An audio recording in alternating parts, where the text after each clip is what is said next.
Hello everyone, I hope you guys are all having a fabulous Monday. Another Minks Monday Q&A. But before we get started, let me share the bag that I'm currently obsessing over, and that is my Chanel Jumbo Double Flap with black caviar leather and gold hardware. I've been loving this bag. It is a little bit on the heavy side, but I love the fact that it's comfortable, but it's heavy, if that makes any sense.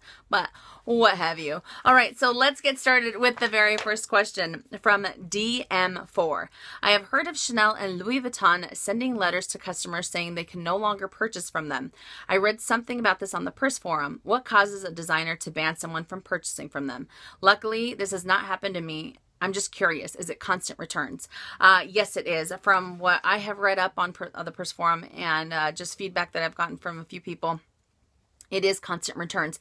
But it's not so much as, if you return, one or two things here or 3 times here. It's more of they look at it on a monthly basis, and then they look at it as the big picture, as on the yearly basis and stuff like that. Because there are people that buy and then turn around, if they have a 30-day policy or a 14-day policy. I know Chanel and Louis Vuitton both have the 14-day policy, but they will turn around and at that 13th day or that 12th day, they'll say, you know what, I don't want to get that, and then they'll get something else, and it's just constant. It's just in and out of the store. It almost seems like they don't really keep anything.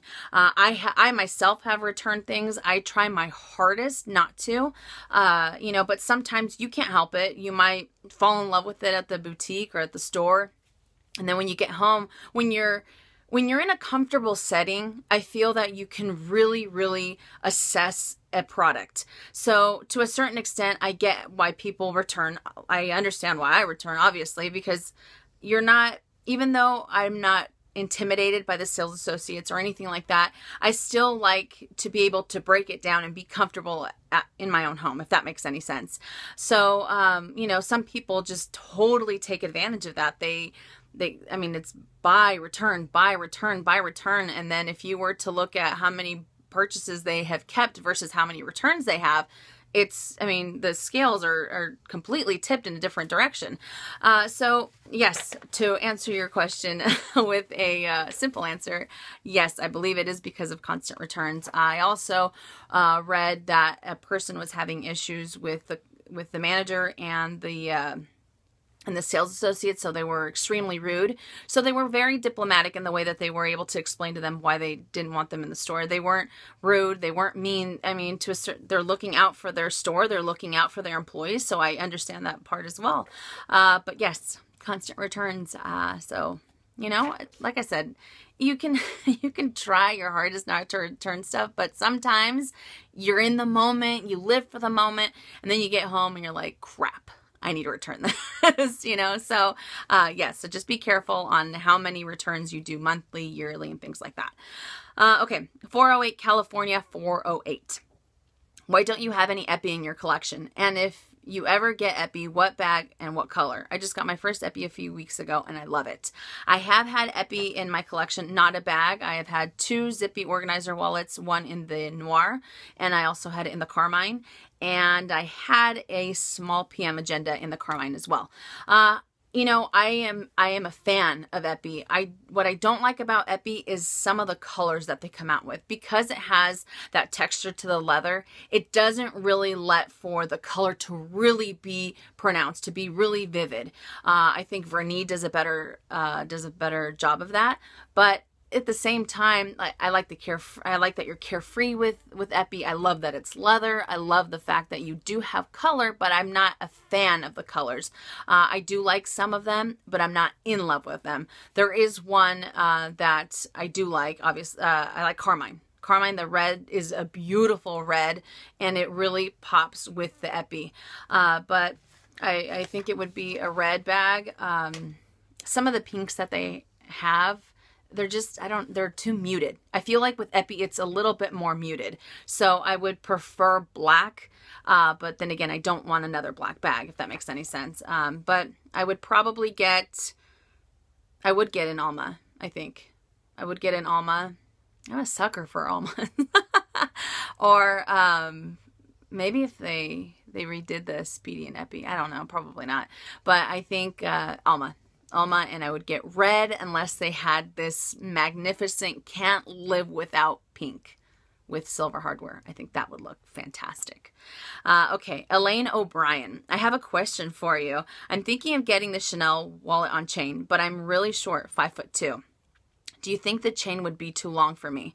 Well, let's see. I'm 5'5", and it's a little bit longer on me as far as when I hang it on my shoulder as just one long strap.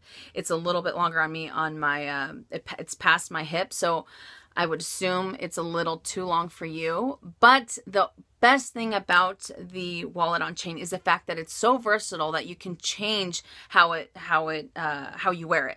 So it might be too long as a single strap, but when you put it crossbody, it's a little bit higher up on me. So I think it would be perfect. It would probably land right up on your hip area. And not only that, you can twist the chain so that you have a little mini handbag. So for that matter, I would still recommend the walk. You can always get a small mini flap in the new rectangular mini size, because it is a shorter strap, even though the straps are, you're not able to move them around. Excuse me, it is a little bit shorter. So that might be another alternative. But I'd still get the wallet on chain. Okay, Miss Cyborg. Question, how do you feel about luxury items at TJ Maxx and Marshalls? I was at TJ Maxx recently and I saw a Balenciaga City as well as some other higher end designer bags, and I honestly was not impressed. I've been wanting a Balenciaga for a while, but I was totally unimpressed with the leather I saw there. Are the bags that end up in those stores from the outlet lines? This is a great question. How do I feel about some of the luxury brands being at TJ Maxx and Marshalls? It doesn't make me feel all warm and fuzzy, to be honest, especially when you think of how expensive these bags are and the fact that they're at these types of stores. But I will say this. I remember I think it was on CNN or 2020. I don't even remember. It was about 2 years ago that a lot of designers actually end up making bags specifically for outlet lines and for smaller discount department stores. So like things like Last Call, Neiman Marcus, Off the Fifth for Saks Fifth Avenue. And I would even go as far as saying TJ Maxx and Marshalls, because it's further down the line. And it all boils down to the tag. If the tag, I can't remember, I wish I'm having like a total brain fart on it, but I can't remember if the tag says MSRP. If the tag says MSRP, it's because it is from the actual, the line. So somehow it came down to the discount store. It was maybe last season, or a lot of those bags sometimes have issues with them. They have threading issues, lining issues, things like that. A lot of times you'll notice that the inside tags of some of those bags will have like a little, what's it called? A Sharpie marker kind of on the tag, if that makes any sense. It's really weird. It's really bizarre. But some designers do that for outlet stores, specifically for outlet stores. I know Coach does that they make special line of bags for their outlet stores. Some of the bags that they have at the outlet stores are available as well in the retail store, but for the most part, that is what they do to be able to, I think they said that they do that on purpose to try to widen their clientele, which makes sense. But as far as TJ Maxx and Marshalls, I know sometimes you'll find ones that are legitimately from, a boutique store, but like I said, it was damaged. It was a really old, it was a seasonal piece, or it was a return that the boutique took, and then somehow it came down the line. Another one is also Nordstrom. Nordstrom Rack has, in their clearance section, I have seen Chloe bags, Burberry bags. They're all leather Burberry bags. They're beautiful, but you can tell they're from a different season. So part of me thinks, I can't believe they're at TJ Maxx and Marshalls, but another part of me is happy because a lot of people get to really try out the brand without having to shell hundreds of thousands of dollars. You know what I mean? So if they're wanting to venture into luxury brands, I think it's a great way to go, to be able to have that option. So I'm kind of on the fence about it. I'm not too crazy about it. I'm not, you know, absolutely loving it, but it's a little bit of both. Okay, Charlotte Noreen. I was wondering if you have any tips on how to cut costs to grow your savings to buy more luxury goods. I know in past videos you've mentioned doing your own nails and not buying super fancy clothes. Any other advice? I think this is a fantastic question, and I was trying to go over my head of things that we can do, or things that I can say that would really be able to maximize as much as you can on luxury goods. For me, honestly, I think it's a matter of weighing out what is really, really necessary. For example, and I know you guys are going to give me some dirty looks right now. I can feel them. I can feel them through the camera. I'm going to have to say coffee. Coffee is such an expensive thing to buy. And the reason I say that, I'm not talking about, you know, doing it at home. When you, for example, there's a very famous coffee place, and let's say you buy a coffee every day that you go to work. You work 5 days a week, right? The coffee can be anywhere from $3 to $5 each. So if you buy a coffee every single day on your way to work, or wherever you go, whether you're not at work or whether you're a student, coffee is crazy. So at most you pay $5 times 5. That's $25 a week just in coffee. Times that by 4 for a month, that's $100 for coffee. So don't get me wrong, I love coffee just as much as the next person. And I like to be able to go out and enjoy it with friends and family. But if you're looking at trying to cut things out to be able to grow your savings, you can always get a Keurig, you can get a Nespresso, Mr. Coffee, a Cuisinart, what have you. You can get whatever you want and just do your coffee at home. You know, you might have to get up a little bit earlier or set the timer so that you can get your coffee brewing and you're out the door if you're in a rush. But I think by making the coffee at home would really, really help out. Even if you cut it down in half, instead of getting coffee every day, you can get it 2-3 times a week. I think that would still be able to help your savings. Another thing that you can do is get rid of your clothing. Get rid of anything that you don't use. You can sell it on eBay. You can go to a consignment shop and sell them.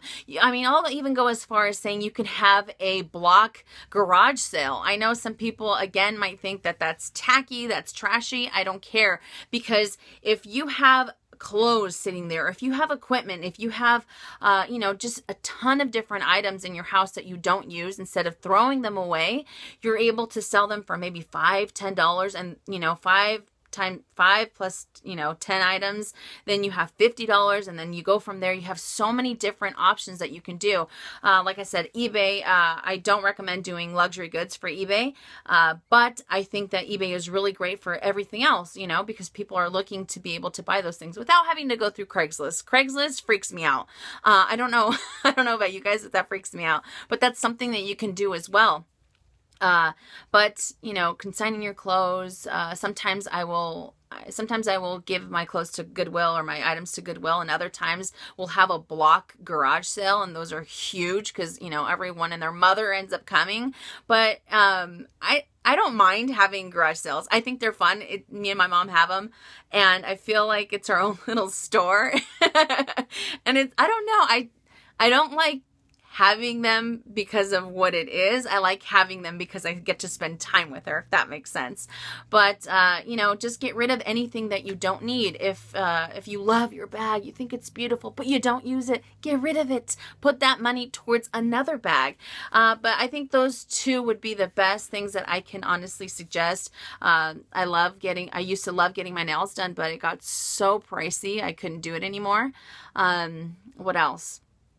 Just cutting back on things that you really don't need.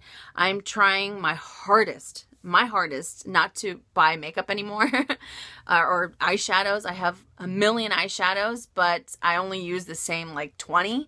And you know, I keep looking at all these different palettes and this and that. I'm like, no, I need to focus. I promised myself I wouldn't buy any more lip products for the same reason. I just have multitudes. Most of them don't even get to sit there. I mean, most of them sit there and I don't get to enjoy them.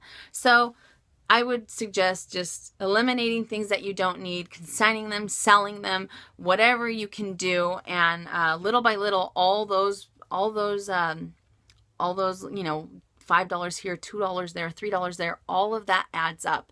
And I think, I really think it makes getting that luxury piece that much more exciting, because it took you, in a sense, it took you a little bit longer to be able to afford it, or to save up for it and things like that. And it just makes it much more special. I don't know if that's just me, but that's how I feel. Okay, Tony V. What do you think of the new Louis Vuitton Domo bag? I have a Demi Ebene Neverfull, and I want to add something different. I was thinking of the Domo or the Sienna MM, but I can't decide. Your thoughts are greatly appreciated. The Domo bag, it's funny because it is a remake. I really liked the older version because it reminded me of like a little Speedy, a little structured Speedy. It was a little bit on the smaller side, and now it is a crossbody bag, and I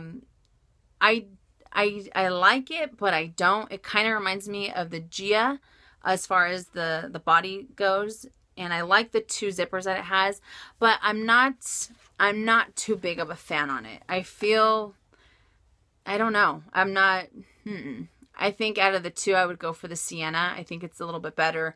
But if you need crossbody, obviously the Sienna has a shoulder strap that you can use, but the Domo, the new Domo is a lot longer. It reminds me of the Bloomsbury.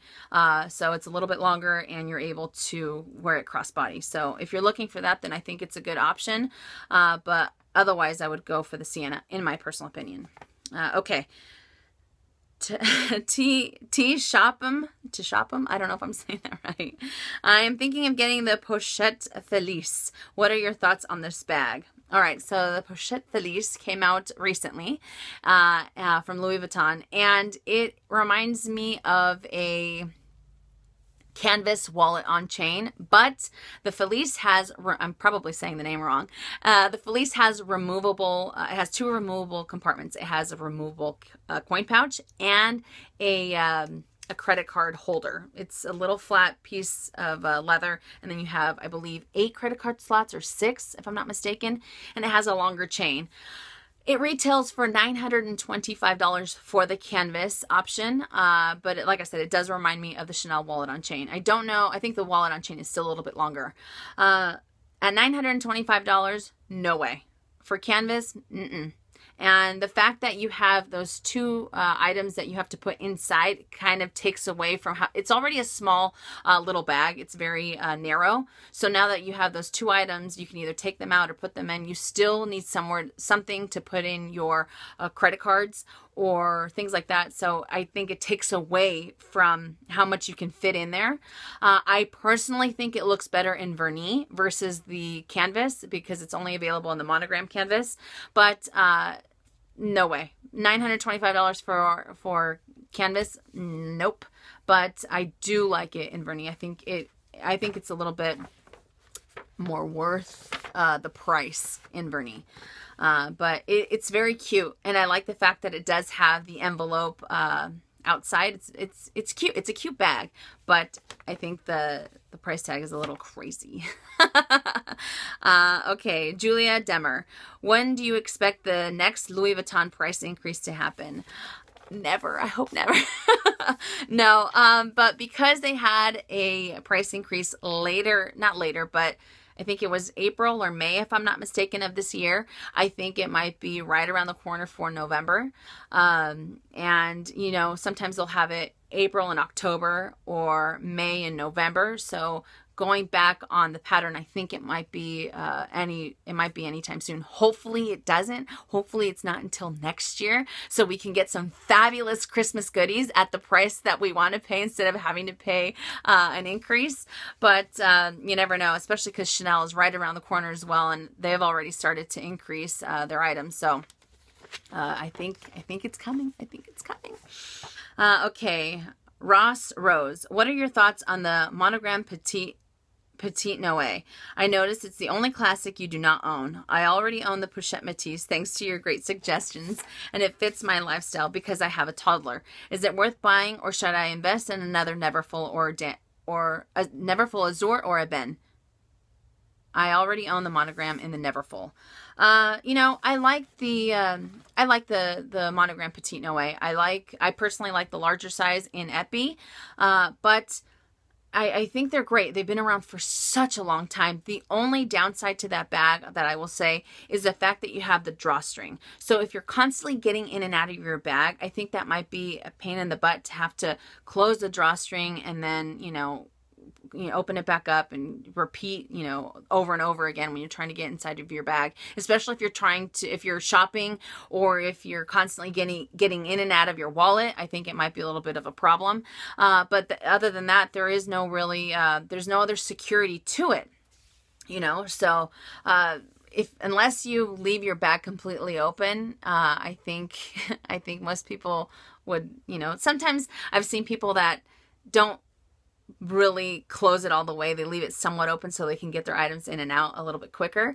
But I would say that's the only downside. I like the fact that it is a different bag. It's not like every other bag that you see out there. It is true to Louis Vuitton. They are the only ones that can pull it off, and I think it works. And will I ever add one to my collection? I don't know. Like I said, I like the larger one. The Petite Noe is so cute. It's so tiny, but I just like the bucket look of the larger one. But is it worth buying, or should I invest in another Neverfull? Because, now, I might be wrong, but because you have a little one, it might be a little cumbersome to get in and out of the bag because of what I said earlier. So for that option, I would say go with the Neverfull. I mean, you can open that bag up, the Neverfull up. You can open it up. You can see everything at a glance and grab everything. What I like is what I love about the Neverfull is the fact that you're able to leave one strap on your shoulder and open the bag without having to completely take it off. So that might be able to save your hands if you're trying to grab hold of your little one and stuff like that. So I would recommend the Neverfull over the Petite Noe because of that reason. But if it was for any other reason, as you know, if you wanted to add a different style to your collection, I would say that the Petite Noe would be great. Okay. Posy Kills Angst. I have been wearing my Louis Vuitton Moyen Montserrat MM backpack everywhere, and whenever I do, I seem to get stares and people start to talk. Should I ignore and keep my head up and stay positive? What do you do when you carry your bags and people stop and stare? I get some sort of anxiety, even with or without carrying any LV bag. Well, what would I do? Are you kidding me? Heck yeah, I'd ignore them. I mean, anyone, whether it is a pre-loved piece, whether it's a brand new piece, you wear that bag with your head held up high. It doesn't matter what anyone thinks. If something makes you happy, it doesn't have to be a luxury good. It could be anything. If something makes you happy, be true to yourself and wear it with pride. You work hard for it. You know, it's, you know, do I get stares? I do. Some people, I told you guys when I used to work, people would give me dirty looks. Oh, she's buying another bag. And oh my gosh, it was so ridiculous. The comments that I would get, or when I'm out and about, you know, some people will sit there and they'll say, oh, well, you can afford it because you have a Chanel on your arm. It makes me laugh that a handbag, money, or anything like that, luxury goods do not make a person. 100%. You can have the best collection in all the world, but if you have a crappy personality, no one's gonna like you. You know, and I think it's funny that sometimes people, you know, people that are that don't understand our love for luxury goods are so quick to judge. And I wouldn't let anyone ever, you know, steer you in a different direction. Don't let anyone ever make you feel less than worth using a bag, or make you second guess yourself, or make you judge yourself based upon what you're wearing on your shoulder. If you like it, you love it, you wear it, you rock it. You know what I'm saying? Okay, Cheyenne Binder. My question is, I'm starting a new job soon. I will be working at a preschool in a 2-year-old class? Should I take my, first of all, congratulations on your new job. Should I take my Louis Vuitton bag? All my LV bags are canvas. Or should I take my Vera Bradley bag? Okay, so I would say you can wear your your Louis Vuitton bag anywhere. You know, the fact that it's canvas makes it a little bit more carefree. However, if I remember correctly, preschool is full of finger painting and and clay and glue and just a bunch of sticky matter. So for that reason, I myself would probably be a little bit more nervous, and I would use the Vera Bradley because you don't have to worry as much. They're still comfy. They're still great bags. They're comfortable, and they have that really fun design on the outside. But because of of the atmosphere, you don't want to run the risk of getting any of those beloved little fingers or filled with finger paints on your Louis Vuitton. Especially, you know, sometimes when we're at my brother-in-law's house, and I'm playing with my nephews, you know, I'll wash my hands if we're playing with markers or whatever it is. I'll wash my hands, and then I get home and I have paint here or I have marker there. So for that matter, you never know. I would stick to the Vera Bradley. But congratulations again on your job, on your new job. Okay, last question. A.K. Komorowski. I'm pretty sure I butchered it. Have you ever seen a handbag in photos or online and been unsure about the look and thought you'd never purchase it? I can't talk. And then you go into the store and try it on and think, oh my God, I have to have this. Well, that happened to me. I recently purchased the Matisse Hobo. I never really cared for the bag from pictures online. And when I tried it on in the store, I could not get over how beautiful it was. And I absolutely had to have it. Is it just me, or has this happened to you before? This has happened to me twice already. The first time it happened with the Celine bag. I have been on here on Minks Monday before, maybe a year ago. You guys asked me what I thought about Celine. I wasn't crazy about them. I was like, okay, it's whatever, right? But I will never forget going to Paris for the second time, and one of the girls that was, you know, on the plane with us, she had now I don't like snakeskin. No way. I don't do snakeskin. She had an orange snakeskin micro luggage. And there was just something about it. I don't know what it was. I was like, oh, that's kind of nice. I've got to check it out. So when we got to Venice, I remember I went into Celine and I fell head over heels with my Phantom. I bought it and I have not looked back. It is a heavy bag, but it is beautiful. And I don't know what it is, because I was so set on it. I was like, ew, it's ugly. I don't get it. Celine isn't for me, yada, yada, yada. And now I'm obsessed. So much so that I'll even go as far as saying that I'm thinking about in the future, not right now because I need to be good. I want to add either a micro luggage or a mini luggage to my collection. There's just something about Celine. Like I said, they're heavy, but the leather is absolutely beautiful. Another time that this has happened to me is recently. For those of you that follow me on Instagram, I posted a picture on Saturday. I was at Fashion Valley, and yeah, I kind of moseyed on over to Alexander Wang, and you guys have asked me about the Rocky bag and the Rocco bag, and I never really saw anything to it. It just seemed like a simple bag, except for the fact that it has the studs on the bottom. I fell in love. I fell in love head over heels for a Rocco bag, and it's just absolutely beautiful. I remember I saw pictures and I'm like, this is not for me. But I saw the bag. I think I even gasped like loud enough that the ladies on the other side of the scarves were just like, what the heck was that? I was in love with that bag. And plus the price tag is fantastic. My husband, he thought it was going to be a different price. And when I asked how much it was, he was like, what? Seriously? I'm like, yeah, it's not Louis Vuitton, it's not Chanel, but it is fantastic. So it has happened to me, and I think it's normal. I really do think it's normal. We look at things and we're just kind of not crazy about them, but when you see it on your body frame and when you see the silhouette of it, or where you get to feel it, it's a totally different feeling. So I get it. And congratulations on your new Matisse.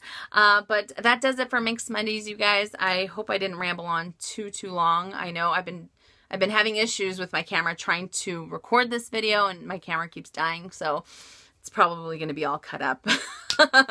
But I do have, what do I have for you guys this week? I have a fragrance video, because it has been requested for me to do one. And I also have my Chanel birthday haul. I did post a picture yesterday, Sunday, of a picture on Instagram of, I did some shopping, some birthday shopping for myself at Chanel. So that'll be coming up this week. But that does it, you guys. I hope you guys enjoyed this video. Thank you so much for all the wonderful questions, and I will see you all tomorrow. And as always, make it a fabulous day or not. The choice is yours. Have a great day, you guys.